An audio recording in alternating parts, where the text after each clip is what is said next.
नमस्कार दोस्तों, मैं शिव और इस समय जंतर मंतर पर मौजूद हूँ। आप हमारे पीछे तस्वीरें देख सकते हैं। हजारों की तादाद में एसएससी जीडी 2018 के अभ्यर्थी आए हुए हैं। इनका कहना है कि इस बार ये वर्दी लेकर जाएंगे या इन्हें अर्थी दे दी जाए। घर से निकलते हुए क्या सोचकर चले थे? घर से निकल के यही सोचे थे कि 21 तारीख को हमारे चंद्रशेखर भैया ने हमें ऐलान किया है कि हमें दिल्ली में कूच करना है और मैं भगत सिंह का रूप धारण करके चला था। बट मैंने सोचा था कि इन्होंने 21 के पहले ही मेरी बात मान करके मेरी मीटिंग करा देंगे, बट इन्होंने मीटिंग नहीं कराई। तो इस दिल्ली के सड़कों पे आज कुछ ही क्षण में आप तांडव देखेंगे। इसका सिर्फ जिम्मेदार सरकार है, क्योंकि सरकार ही चाहती है कि तांडव हो। तो फिर बच्चे तो सारा चीज पास कर चुके हैं, रिटर्न, फिजिकल, मेडिकल सब है उनके अंदर। तो देश के लिए लड़ने के लिए जज्बात है, तो उनकी आवाज को दबा दोगे तो वो भी तो अपने भी तो लड़ सकते हैं। कितने लोग होंगे और कितनी तादाद में लोग होंगे और कहाँ से आए होंगे? इस समय तो 2000 प्लस स्टूडेंट है, 2000 प्लस है, लेकिन अभी 500-600 बंदे पंजाब से आ रहे थे, जो कि इनको पता चल गया, डर लग गई, तो वहां से ट्रेन को रद्द कर दिया गया। आप सरकार को इतनी डर है कि पंजाब से ट्रेन को रद्द कर दिया गया। 600-700 लड़के थे वहाँ रद्द कर दिए।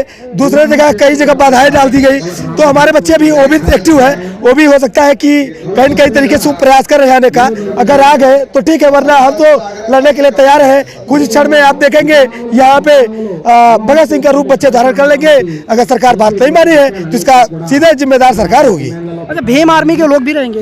हाँ, भीम आर्मी के भाई, देखो हमारा कोई पॉलिटिक्स नहीं है, हमारी है कि हमारी कोई बात मान रहा है। हमारे भैया है, खड़े हो रहे हैं हमारे पक्ष में। हमारा कोई तो है जो कि हमारे खड़ा हो रहा है हमारे लिए, तो खड़े हैं। तो उनके लिए मैं तहे दिल से शुक्रिया करूंगा। उनके साथ ही मैं कंधे मिलाऊंगा कि अगर गूंगी बहरी सरकारों को हटाने के लिए हमारे साथ कोई, अगर देखे कोई भी सही चीज के लिए अगर लड़ना कोई गलत चीज नहीं है। और मैं हर चीज को इनका पालन किया, हर चीज को 11 महीने से प्रोटेस्ट किया। 11 महीने से इन्होंने कोई बात नहीं सुनी। लास्ट चांस में हम लोग को अपनी अंतिम इच्छा को इतने हम लोग परेशान हो चुके हैं कि हमें ऐसा काम करना मजबूर कर रहे हैं, और जो कि मैं अब करने वाला हूँ। अच्छा, कितनी उम्मीद है कि इस बार आपकी बात बन जाएगी, क्योंकि तादाद आपकी बढ़ी है? उम्मीद तो कुछ नहीं है इनसे, ये उम्मीद देते रहिए। हम जब आर पर करेंगे ना, तो मैं देश का युवक हूँ, मैं बात नहीं सुना जाता है। अगर उम्मीदें होती तो दे हो चुके होते। उम्मीद तो रखे थे 20 तारीख तक कि दे देंगे, लेकिन इनको समझ आता नहीं। इनको तो बस खाली प्रोपेगेंडा देना है, 5 किलो चावल देना है, झूठी मूठी अफवाहें दिखाना है, भुखमरी में 101वां स्थान ले देना है पाकिस्तान। और गरीबों को चावल दे रहे, दिक्कत क्या है? दिक्कत हमें कुछ नहीं है, देते हो तो हर सरकार करती है, ये कोई प्रचलित तो है नहीं। आर्टिकल 3651 में कहता है, राज्य के नीति तत्व में कहा गया है 3651 में कि अगर सरकार के पास संपत्तियां या खाने पीने की जो भी चीजें अवेलेबल रहेगी तो अपने राज्य के लिए कार्यकारी बोर्ड की स्थापना करेगा, जिससे सरकार को भरण पोषण की व्यवस्था कराएगा राज्य के। हजारों की संख्या में आए हुए हैं यहाँ पर छात्र, जो है दूर दूर से आए हुए हैं, लेकिन मेन स्ट्रीम मीडिया गायब है। मेन मीडिया गोदी मीडिया है, वो बिक चुकी है। और वो बिक चुकी है तो इसका मतलब है नहीं कि हम अपनी बात दबा लेंगे। अगर वो गोदी मीडिया है तो पॉलिटिकल पार्टी के लिए ना, छात्रों के लिए क्यों? फिर वो कह तो रहे हैं देश की चतुर्थ स्तंभ होती है मीडिया, वो बात हमारी नहीं मान रही है। वो भी, उनके भी बच्चे होंगे। सरकार तो ऐसा नहीं है कि उनके बच्चे हैं तो ठीक है उनको दे रहेगा ना, फिर अगली सरकार कोई बनेगी तुम्हारी मुंह पे थप्पड़ मारेगी ना। आज तक न्यूज वाले, मैंने गया था 37 में सेक्टर नोएडा में, उन्होंने कहा बीजेपी जितनी बिल्डिंग देख रहे हो सब बीजेपी की बनवाई हुई है, मैं आपकी बात नहीं उठा सकता। तो बड़ा आरोप है, ये बहुत बड़ा आरोप है और वास्तविकता है। मेरे पास रिकॉर्ड है, उन्होंने जो बोला था कि जितनी बिल्डिंग देख रहे हैं सब बीजेपी बनवाई है। और आप सच बताइए, आप 11 महीने हो गए, क्यों नेशनल मीडिया नहीं आई? क्यों नहीं आई? इसका कुछ कारण है ना, डर है ना उनको। 11 महीने हो गए, फिर भी हताशा तो होगी ना। 11 महीने नहीं मांग पूरी हुई तो एक अरे एक आंदोलन क्या है यार, पर की आंदोलन है, भगत सिंह की आंदोलन है। भगत सिंह ने कहा था बहरी गूंगों को जगाने के लिए बम की आवश्यकता, जब उन्होंने केंद्रीय असेंबली में उन्होंने बम फेंका था तो बहरों को सुनाने के लिए बम की आवश्यकता पड़ती है। तो मजबूरी में हम लोग को भी कुछ ऐसा कुछ करना पड़ेगा, क्योंकि अगर सरकार बात नहीं मानी, हम लोग ऐसे करने कोई मतलब नहीं, लेकिन मजबूर करने पर इंसान कुछ भी कर सकता है। आप भी कर सकते हैं। ये बात हिंसा तो गलत चीज है, लेकिन एक जो खबर चल रही है वो ये कि कोरोना, नया वेरिएंट कोरोना ओमिक्रॉन का खतरा ज्यादा है। ओमिक्रॉन का खतरा है, लेकिन अगर हमारे परिवार खा पी नहीं पा रहा है, हमारे घर की रोटी नहीं चल रही है, तो मुझे जीने का कोई हक क्या है? मैं कितना ओमिक्रॉन का पालन करूंगा?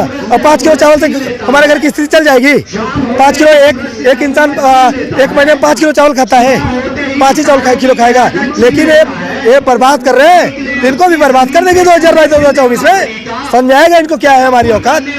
एक बड़ा सवाल ये है कि जो है कहीं ना कहीं प्रधानमंत्री मोदी या अमित शाह और जितने बड़े लोग हैं बीजेपी के, जो बड़े चेहरे हैं, वो तो यूपी चुनाव में व्यस्त है, तो कहाँ जाएगी? वो यूपी चुनाव हम भी यूपी के ही है, उखाड़ कर फेंकेंगे 2022 में ना। इनकी पता नहीं चलेगी, कितना भी चावल तुम बांट लो और कितना भी तुम पैसा खर्च कर लो, तुम तो देश को बर्बाद करके सारी महंगाई तुमने ला दिया और युवाओं के बारे में नहीं सोच रहे हो कि 11 महीने हो गए, इनकी कौन सुनेगा, इनकी कौन है, इसकी जिम्मेदार सरकार में है, सरकार है ना। अब एबीपी और सी वोटर के सर्वे की माने तो बीजेपी सरकार बना रही है। वो तो जब बिक चुकी है, जब पैसा ले लिया तो हम क्यों बात माने नहीं। वो तो देखिए, सही मीडिया का मतलब क्या होता है कि वो अपनी बात को सही लीगल पॉइंट पे लगा रखे, लेकिन उसको रखना ही नहीं है, वो बिक चुकी है। जब जिसको पैसा ही मिल गया तो क्यों बात उठाए आपकी, तो बिक चुकी है, जो कि चतुर्थ स्तंभ है। चतुर्थ स्तंभ का मतलब होता है कि लोगों की बात को सब जगह पहुंचाना, और सरकार को हमारी बात स्पष्टतया पता है।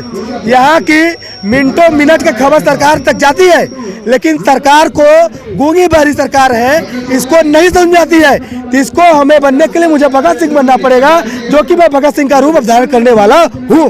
अच्छा, जितने छात्र आए हुए हैं, जैसे भीम आर्मी ने इसमें समर्थन दिया है, तो क्या सारे एकजुट हैं या कुछ मतभेद भी है? इसमें देखिए सब एकजुट है, हमारा साथ ही है, हमारा कोई भी पार्टी नहीं है, हमारा देशभक्त का कोई पार्टी नहीं होता। मुझे देश की, मैं इनको ये भी कराऊँ, अगर तुम्हारे पास व्यवस्था नहीं मिल पा रही है, तुम्हारे पास पैसा देने के लिए बजट नहीं है, तो मुझे 2-3 साल के लिए तुम लिखित प्रमाण करा लो कि तुम लोग को सैलरी में नहीं दूंगा। मैं ऐसे भी देश की सेवा करने के लिए तैयार हूँ। मैं देश की सेवा करने के लिए कभी भी पीछे नहीं हटता हूँ, न कभी हटूंगा भी, और मैं देश सेवा करने के लिए तैयार हूँ और देश सेवा करता रहूंगा जब तक जिंदा रहूंगा। एक आखिरी सवाल कि ऐसे कुछ बिंदु बताइए, कुछ पॉइंट बताइए जिससे लगता हो कि आप लोगों के साथ अन्याय हुआ है, ज्वाइनिंग देनी ही चाहिए। हाँ, तो अन्याय हुआ है कि इन्होंने 60,210 पोस्टर निकाली थी, 54,000 इन्होंने ज्वाइनिंग कराई, 3.5 साल बाद इन्होंने ज्वाइनिंग कराई, जिसमें सारे बच्चे ओवर एज हो चुके। इसकी जिम्मेदार कौन है? 3.5 साल बाद इन्होंने रिजल्ट निकाली, इसके जिम्मेदार कौन है? ओवर एज हो गए इन युवाओं, क्या होता है? फिजिकल पास कर लिया, मेडिकल पास कर लिया, रिटेल पास कर लिया, ये गलती कर दिए, क्या गलती कर दिए? अच्छा, 2021 की वैकेंसी तो आ गई ना सीमा सुरक्षा की। 2021 की भर्ती इन्होंने निकाला रखे और 2022 तक इसको कंप्लीट कर रहे हैं। मान लीजिए, देखिए अभी एग्जाम करा दिए, उनका 1.5 से 2 साल में कर दिए, और हमारा 3.5 साल में रिजल्ट निकालोगे। तुम अपने घर से सैलरी देते हो, तुम्हारा समझ में आता नहीं है कि देश के युवाओं के साथ क्या कर रहे हो। तुम मेरे साथ करोगे, मैं तुमको छोड़ूंगा। बेरोजगारी और पीएम मोदी को क्या कहोगे आखिरी में? बेरोजगारी यही है कि इनकी सरकार में बहुत बेरोजगारी बढ़ी है, और मैं इनको बताना चाहता हूँ कि आप बेरोजगारों के ऊपर ध्यान दीजिए, वरना तुम तो कभी जिंदगी में बीजेपी सरकार वैसे भी आने वाली नहीं थी। ये तो हम लोग सोचे चलिए माननीय प्रधानमंत्री जी गुजरात में कुछ अच्छा कर रहे हैं, यहाँ भी करेंगे, लेकिन ये तो सिर्फ जान लीजिए कि झूठा आश्वासन था इनका, माननीय प्रधानमंत्री जी का। और माननीय गृह मंत्री जी को तो क्या कहे, उनके तो पूछिए ही मत, वो तो ऑलरेडी एकदम खुले दिल के हैं, खुले दिमाग के हैं। उनको क्या मतलब है देश के युवाओं से? क्योंकि देश के युवा है, अगर ये पढ़े लिखे हो जाएंगे तो इनके आंदोलन में आएंगे। ये तो मूर्खों को बुलाते हैं कि ऐसे बटन दबाए, 500 रुपए दे देंगे उनके खाते में, तुरंत बटन दबा देंगे, जिता देंगे हमको। ये एसएससी जीडी 2018 के अभ्यर्थी थे हमारे साथ। दोस्तों, इनसे तमाम पहलुओं पर बात की। आप इनके कमेंट पर क्या कहेंगे, कमेंट बॉक्स में ज़रूर बताइए।